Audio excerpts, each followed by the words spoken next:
Friends, welcome to my YouTube channel S4 Study Adam.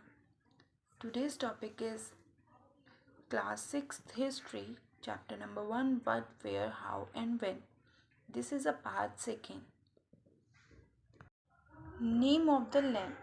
Two of the word we often use of our country are India and Bharat. इस chapter में हम अब इस चीज़ के बारे में पढ़ेंगे हम इंडिया और भारत का जो नाम पढ़ा वो कैसे पढ़ा. The word India Kemps from the Indus. जो वर्ड इंडिया है वो इंडस से आया, जिसे हम संस्कृत में सिंधु भी कहते हैं. Find Iran and Greece in your atlas. उसने कहा कि ईरान और ग्रीस को अपने एटलस में देखो. इन Iranians at the Greek who have came through the northwest about 2500 years ago were familiar with the Indus. जब ग्रीक्स और ईरानियंस जो थे वो नॉर्थ वेस्ट इंडिया में लगभग 2500 साल पहले आए और वो फैमिलियर हो चुके थे, वो घुल मिल चुके थे इंडस के साथ. मतलब वहाँ के वो उन्होंने उसको इंडोज के नाम से नाम दिया. ठीक है. And the land of the east river was called India. और जो एक लैंड जो कि ईस्ट रिवर, ये जैसे इंडस रिवर है और इंडस रिवर से जो भी इस तरफ एक लैंड पड़ती है वो लैंड का इन्होंने नाम दे दिया India. This is a Indus river. ये हमारा नॉर्थ है, ये हमारा अपना वेस्ट है, साउथ है एंड ईस्ट है.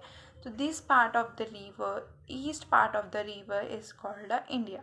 किसके द्वारा मिला हमारे को? ग्रीक्स और ईरानियंस के द्वारा मिला. Okay. The name of Bharat was use a group of lived in the north west. अब इसमें आया कि भारत का नाम कैसे पड़ा. अब देखो एक छोटा सा समझते हैं हम.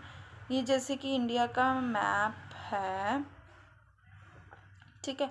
इंडिया का मैप है और ये जो चीज़ है हमारी, ये नॉर्थ है और ये साउथ, वेस्ट और ईस्ट है, यही है. तो ये जो यहाँ इस एरिया में जो रहते हैं, जो अपर पार्ट ऑफ एरिया में रहते हैं, मीन जम्मू कश्मीर हो गया, राजस्थान हो गया, पाकिस्तान वाली तरफ से, मतलब जो पाकिस्तान वाली तरफ पड़ती है उस जगह पर जो भी मतलब ग्रुप ऑफ पीपल लिव करते हैं नॉर्थ वेस्ट में, वो मेंशन करते हैं. वो मेंशन है ऋग्वेद के अंदर.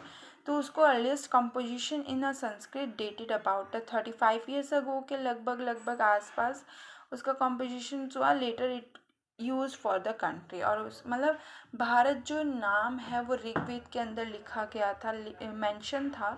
और जो भी नॉर्थ वेस्ट एरिया में लिव करते हैं पीपल, उनको उन्होंने भारत ने एक उनको नाम दे दिया, एक उनकी कंट्री बना दी, use for the country.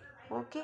So now we are moving on next part of this chapter, that is finding out about the past. अब हमारे को पास्ट के बारे में पता कैसे चलता है, हम कैसे क्या क्या ढूंढते हैं. तो there are several ways of finding out about the parts. One is to read and read book. हमारे को एक तो हम पता चलता है रीड्स बुक करने, written long ago. राइटिंग्स हमारे को बहुत पुरानी मिली हैं. Just a minute. उनको हम मैन्यूस्क्रिप्ट्स के नाम से जाने जाते हैं. जो बहुत पुरानी राइटिंग्स हमको मिली हैं उनको मैन्यूस्क्रिप्ट में जाने जाते हैं, because they were written by the hand. Manuscript का मतलब होता है जो कि लिखी गई होती है हैंड के द्वारा. तो लालटीन्स वर्ड में मैन्यू का मतलब था हैंड, ठीक है. और स्क्रिप्ट्स तो पता ही है. These were as usually written of a palm leaf. ये अक्सर प्लान लीफ के ऊपर लिखी जाती थी. ये मैन्यूस्क्रिप्ट जो थी वो अक्सर प्लान लीफ के ऊपर लिखी जाती थी. और on a special prepared bark of the tree. Bark मतलब परत, ट्री की जो परत होती है, जैसे ये ट्री है जो उसकी ये परत खाल जो होती है उसके ऊपर भी लिखी जाती थी, जिसे हम किस नाम से जानते हैं? वृक्ष नाम से जानते हैं. विच ग्रो इन हिमालय, जो कि हिमालयस में ग्रो होती थी. Over the year many manuscript were are eaten away by the insect. बहुत साल पड़े रहने की वजह से मैन्यूस्क्रिप्ट जो थी वो कीड़ों के द्वारा खाई गई. एंड सम ऑफ डिस्ट्रॉय, और सम डिस्ट्रॉय हो गई, टूट गई. बट मैनी आपको उससे पहले बता दिया जाए तो दिस इज़ अ मैन्यूस्क्रिप्ट जो कि हैंड द्वारा लिखी जाती है, हाथों के द्वारा लिखी जाती है इस तरीके से, ठीक है. But many have survived, often preserved in temple and monasteries. These books dealt with all kind of subject, religious belief and practices, the lives of king, medicine, science, beside their epics poem live. ये जितनी भी मतलब जो बची अब हमारे पास कहाँ बची, मोनेस्ट्रीज और टेम्पल्स में बची, और उनके बारे जो ये बुक्स हैं ऑल काइंड ऑफ सब्जेक्ट्स हमारे को बताती है। मैन्युस्क्रिप्ट जो है एक तरह की बुक मान लेते हैं हम इसे, और ये हमारे को रिलीजियस के बारे में, उनकी हरकतों के बारे में, उनके रहने कैसे रहा करते थे, उनकी क्या मेडिसिन थी दैट टाइम पे, क्या साइंस थी उनकी। तो इन सब के पीछे भी एक चीज़ देखी जाए तो एपिक क्या था, उनकी पोएम्स क्या थी, क्या खेला करते थे, क्या प्लेस थे उनके। Many of the written in Sanskrit, other were in Prakrit. मतलब कुछ ज़्यादातर जो थी संस्कृत में थी और कुछ जो थी वो प्राकृति में भी लिखी गई थी। इट्स ऑल्सो अ लैंग्वेज, ठीक है, such as a Sanskrit language used by ordinary people, जो कि यूज़ करते थे ordinary people. And Tamil we can also study inscription, हम इंस्क्रिप्शन के बारे में भी अब पढ़ते हैं। दीज आर रिटन और on relative hard surface such as a stone और मेटल। मैन्यूस्क्रिप्ट्स का मतलब होता है जो कि हाथों के द्वारा लिखी जाती है, उसे हम मैन्यूस्क्रिप्ट कहते हैं। और इंस्क्रिप्शन किसे कहते हैं, हम इंस्क्रिप्शन उन्हें कहते हैं जो कि हार्ड सरफेस पे जैसे कि स्टोन या फिर मेटल का यूज़ करके उनके ऊपर लिखी जाती हो, उन्हें हम इंस्क्रिप्शंस कहते हैं। Sometimes kings got their orders inscribed so that people could see, read, and obey them. There are other kind of inscription as well, where men and women, including kings and queens, recording what they did. For example, kings often kept records and victories in temple. उनके कहने का मतलब ये है कि जो भी मतलब उसमें जो भी लिखा गया था वो किंग्स के द्वारा में लिखा गया था, कि किंग्स और क्वीन के इंक्लूडेड में लिखा गया था, रिकॉर्ड किया गया था उसमें। जैसे कि king often kept recording for victories, अपनी हार जीत के बारे में, जो भी बैटल में जीतता है, लड़ाइयों में जीतता है, उसके बारे में बताता है। क्या ऑर्डर्स थे उसके इंस्क्राइब किए गए हैं पीपल के द्वारा, क्या मतलब ऑर्डर्स देता था वो, एक उनका रीड, उनको पढ़ें और उनकी रिस्पेक्ट करें। That's why they write inscription, they were use inscription. Okay, अब आगे चलते हैं हम। There were many others thing that were made and use in past, ऐसी बहुत सी चीज़ें हैं जो हमने पास्ट में यूज़ की। Those who study these object are all called archaeologist, ये आर्कोलॉजिस्ट ने स्टडी करके हमारे को ऑब्जेक्ट्स बताए। The study of remains building made up of bricks, stones and painting sculptures. Stones, bricks, painting sculptures से जो buildings बनी गई, they were also excavated. Excavate करना मतलब उसको ढूंढना, उसको dig under the surface of the earth. अर्थ के अंदर खुदाई करके देखना, ठीक है। That time we उस टाइम पर जो थी वो सिविलाइजेशन जब बन रही थी तो एक तरह से वो अर्थ का नीचे ही हिस्से में बन रही थी, तो इसीलिए dig under the surface of the earth, ठीक है। टू फाइंड टूल्स, हमारे को टूल्स जो देखे हम, weapons, pots, pans, ornaments and coins, हमने ये सब चीज़ें फाइंड की। And some of these object पर मेड ऑफ स्टोन, और ज़्यादातर से ज़्यादातर जो सामान था ये खाली किससे बना था, स्टोन से बना था, ये बोन से बना था। ये क्ले, भाटी के यूज़ में जो क्ले यूज़ की गई थी उसमें मतलब जली हुई क्ले का, बेक्ड क्ले को यूज़ किया गया और मेटल्स को यूज़ किया गया। That time they were not have many metals and things, such only they were using stones, bones and clay and metal such like that. Object were are made of hard in precious substance as usually survive for a long time. सो जो भी metal से लिखा गया, metal के ऊपर लिखा गया, क्लेस के ऊपर लिखा गया, मतलब उसे टाइट एक पत्थर स्टोन जैसे के ऊपर लिखा गया, इन चीज़ों के ऊपर लिखा वो ज़्यादातर सरवाइव कर पाई और उसके द्वारा हमारे को आज पता चलता है। तो हम इस चीज़ को देखें तो ये हमारे कॉइन्स हैं एंड ये पोर्ट्स हैं, ठीक है, उस टाइम के। अब आप ध्यान से देखें तो यहाँ पर डिज़ाइनिंग भी है और अंदर पेंटिंग्स भी बनी हुई है इन चीज़ के अंदर। तो ये यहाँ से अब हमारा क्या है कि उनकी कम्युनिकेशन लैंग्वेज स्टार्ट होने लगती है धीरे धीरे। So next we tell archaeologist also look for bones, archaeologist ने बोन्स भी देखी, एनिमल्स की, बर्ड्स की, फिशेस की, to find what peoples eat and past, क्या खाते थे वो. Plants remain survive far more rarely. If seeds grain pieces would have been burned, they survive the charge. अब उन्हें आर्कोलॉजिस्ट ने फाइंड किया क्या खाते थे एनिमल्स. एनिमल्स खाते थे, बर्ड्स खाते थे, फिश खाते थे, उनमें से क्या खाते थे उन चीज़ों उसमें भी उसने फाइंड किया. और उन्होंने ये भी देखा कि कहीं पर भट्टी मतलब एशेस पड़ी होती है ना, जहाँ पर आग जली होती है वो नीचे नीचे ऐश छोड़ जाते, राख लग जाती है, काला काला जो हो जाता है, वहाँ पर वो भी मिले हमारे को. और उससे हमारे को ये पता चला कि पीसेस ऑफ वुड भी थे, जली हुई लकड़ियाँ भी पड़ी हुई थी. उससे हमारे को पता चला कि वो क्या कर रहे थे उस टाइम पर. हमने आर्कोलॉजिस्ट ने मतलब ऐसे फाइंड किए. ठीक है. Do you think the cloth found frequently by archaeologist के द्वारा फाइंड किए गए थे क्लोथ फ्रिक्वेंटली? इसके बारे में अभी हम कुछ कह नहीं सकते. अब हम आगे पढ़ते हैं. Historians that is scholar who study the past often use the first source of refer the information. Historian जो होते हैं वो एक स्कॉलर जो स्टडी करते हैं पास्ट के बारे में, किसके यूज़ करते हुए, सोर्सेज ऑफ इंफॉर्मेशन, जो कि इंफॉर्मेशन सोर्सेज का यूज़ करते हुए. Found from the manuscript, inscription and archaeologies. अब किससे मिलता है? मैन्यूस्क्रिप्ट से, इंस्क्रिप्शन से एंड आर्कोलॉजी से पता चलता है हमारे को. One source are found learning about the past becoming an adventure as we reconstruct it bite by bite. So historians are archaeologists like a detective who use all these sources clues find out the past. Archaeologist ने क्या किया, बस एक तरह से वो जासूसी करते गए, डिटेक्टिव बनते गए. बट जो काम किया वो किसने किया? हिस्टोरियंस ने किया. और उनको उस क्लू को मिलते मिलते उन्होंने हमारा पास्ट बताया. Okay. Now second is one past और मोर. अब इस बुक का जो नाम है वो है आवर पास्ट. Our past. तो आवर पास्ट इस बुक का ये नाम है, आवर पास्ट.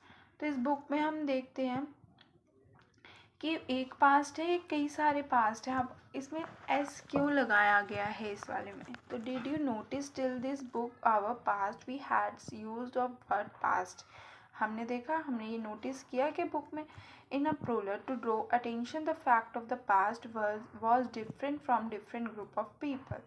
इसका मतलब जो ये पास्ट जो है वो different for different group of people. क्या हुआ? स्टोन एज से हम कहाँ गए? Indus valley civilisation. Indus valley से हम आगे वैदिक एज. ऐसे हमारा डिफरेंट ग्रुप ऑफ पीपल्स तक पहुंचता गया. कहाँ से शुरुआत हुई और कहाँ पर ख़त्म हुई इस चैप्टर में ये बताया गया. That's why they are using parts, S लगाया गया. Okay. For example the lives of herders of farmer were different from those of the kings and queen. उस टाइम पर किंग्स कौन से होंगे? हर्डर्स ऑफ फार्मर में क्या डिफरेंट हो गया? किंग्स और क्वीन में दैट टाइम पर क्या हो आया डिफरेंट.